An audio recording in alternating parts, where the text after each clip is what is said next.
को लेना मत, टेस्टिंग भ्रांति और मान्यवर अब बैठ जाए मान्यवर मान्यवर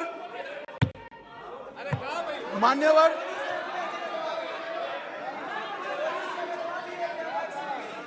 मान्यवर जनता ने वैक्सीन लेना शुरू किया। मोदी सरकार ने चाय पिलाकर वैक्सीन दी, फ्री ऑफ कॉस्ट वैक्सीन दी, पहला डोज दिया, दूसरा डोज दिया और 130 करोड़ लोगों को दोनों डोज लगाकर कोरोना से बचाने का था। मान्यवर, इसके साथ साथ उस वक्त रोजगारी के प्रश्न खड़े हुए, लॉकडाउन का भी विरोध किया गया। मान्यवर, लॉकडाउन का भी विरोध किया गया।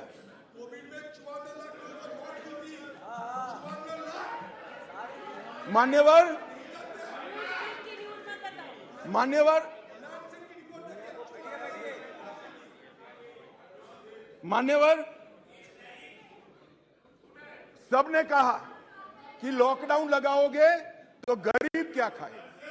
हमारे सामने दो रास्ते थे, लॉकडाउन न लगाना और पूरे देश की जनता कोरोना में फंस जाए, लाखों करोड़ों लोगों की मृत्यु हो। लॉकडाउन भी लगाया, उसको भूखा भी नहीं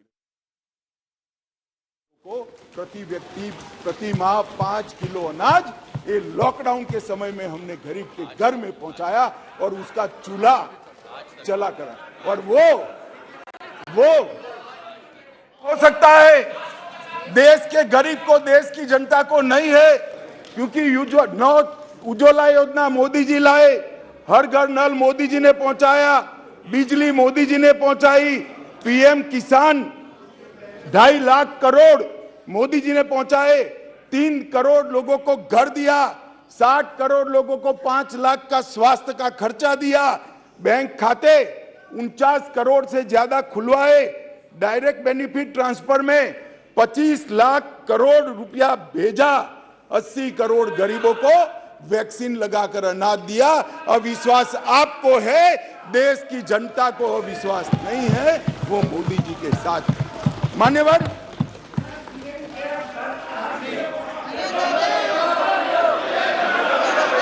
मान्यवर मान्यवर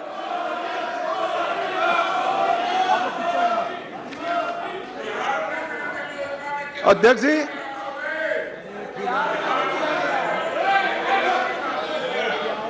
अध्यक्ष जी,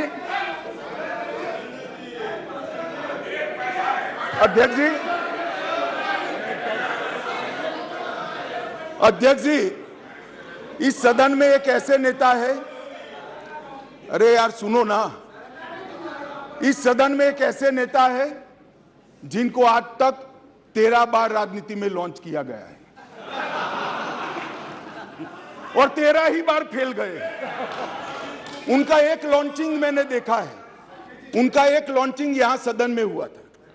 एक गरीब मां कलावती या ऐसा कुछ नाम, कलावती, बुंदेलखंड की बहन कलावती, उसके घर वो नेता भोजन करने गए और यहीं पीछे बैठकर गरीबी का बड़ा दारुण वर्णन, द्रवित हो जाए ऐसा वर्णन कर दिया। ठीक है भाई, अच्छा किया, आप इतने बड़े व्यक्ति होकर गरीब कलावती के घर पर भोजन पर गए, उसका भोजन कर लिया और इसकी वेदना को यहां वाचा दे दी। मगर बाद में इनकी सरकार 6 साल चली। मैं पूछना चाहता हूं, वो कलावती का क्या करा? वो कलावती को घर, बिजली, गैस, शौचालय, अनाज, स्वास्थ्य, ये सब देने का काम नरेंद्र मोदी ने।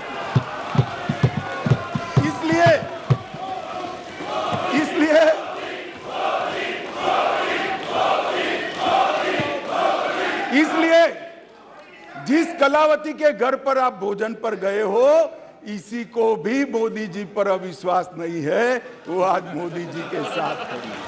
मान्यवर, राष्ट्रीय पिछड़ा वर्ग आयोग बनाया, पिछड़ा वर्ग को संवैधानिक मान्यता दी, आर्थिक रूप से कमजोर लोगों को 10% का रिजर्वेशन इतने सालों के बाद पहली बार मिला और दो बार राष्ट्रपति बनाने का उम्मीदवार चयनित करने का हमें मौका मिला। सत्ताधारी पार्टी एनडीए ने, बीजेपी ने एक बार दलित और एक बार आदिवासी भारत में प्रथम बार गरीबों के लिए काम करने वाली ये सरकार है। नरेंद्र मोदी जी ने गरीब कल्याण का जो यज्ञ चलाया है, इससे गरीब के घर में जाते हैं तो वो दिन मित्र कर नरेंद्र मोदी को बुलाते हैं। गरीब अपने आप को अब मोदी जी में अपना मित्र ढूंढता है। मान्यवर, ये इसलिए मैं कह रहा हूं, अविश्वास आपको है, देश की जनता को अविश्वास नहीं है। मान्यवर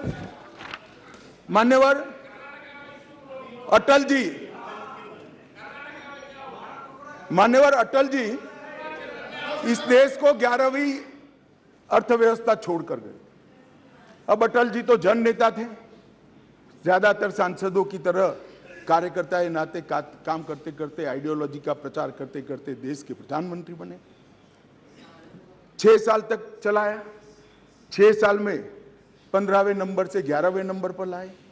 फिर एक अर्थशास्त्री प्रधानमंत्री बने। यूपीए की सरकार आई। मैं उनका धन्यवाद करना चाहता हूं कि 11वें नंबर से 12वें नंबर पर नहीं ले गए, उन्होंने 11वां नंबर संभाल कर रखा। और फिर नरेंद्र मोदी जी आए। ढेर सारे पंडित कहते थे मोदी जी देश का अर्थतंत्र कैसे संभालेंगे। मनमोहन सिंह चौपट कर गए हैं, सारे ग्राफ उल्टे हैं, सारे पैरामीटर्स आउट ऑफ कंट्रोल हैं।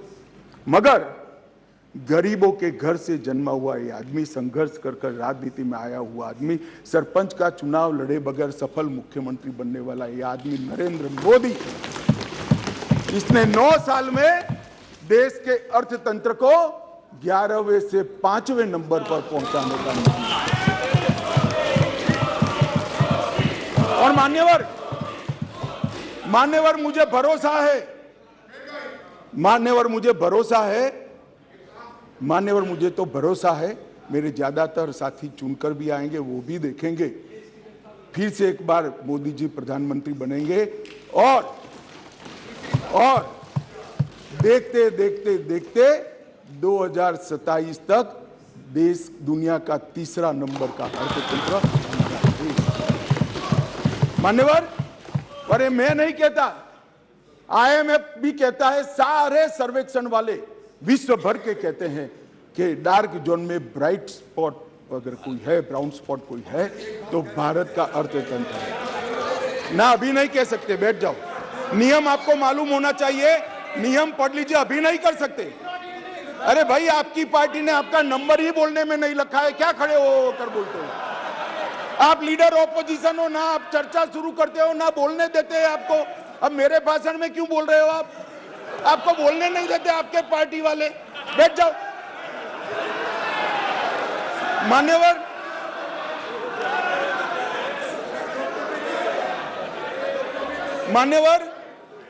आने वाले दिनों में, आने वाले सालों में और आने वाले दशकों में दुनिया के अर्थतंत्र का, दुनिया भर के अर्थतंत्र के जो महत्वपूर्ण क्षेत्र है, वो सब में दूरदर्शितापूर्ण फैसले लेकर मोदी जी ने सटीक नीतियां बनाकर भारत को इसके अंदर एक फाउंडेशन डालने का काम समाप्त कर दिया। चाहे ग्रीन हाइड्रोजन हो, चाहे इलेक्ट्रिकल व्हीकल हो, चाहे अंतरिक्ष हो, चाहे डिफेंस का प्रोडक्शन हो, चाहे इलेक्ट्रॉनिक आइटम का मैन्युफैक्चरिंग हो, चाहे क्वांटम इंजीनियरिंग के अंदर संवर्धन और R&D करना हो, और चाहे ऑर्गेनिक फूड का बाजार खड़ा करना हो। ये 7 के 7 क्षेत्र जो इमर्जिंग क्षेत्र दुनिया के अर्थतंत्र में माने जाते हैं, वो 7 क्षेत्र में मान्यवर मोदी जी ने ऐसा फाउंडेशन डाला है कि आने वाले 5 ही साल में भारत दुनिया के अर्थतंत्र में एक प्रमुख शक्ति बनकर उभरेगा, इसका मुझे विश्वास है। मान्यवर, इंफ्रास्ट्रक्चर की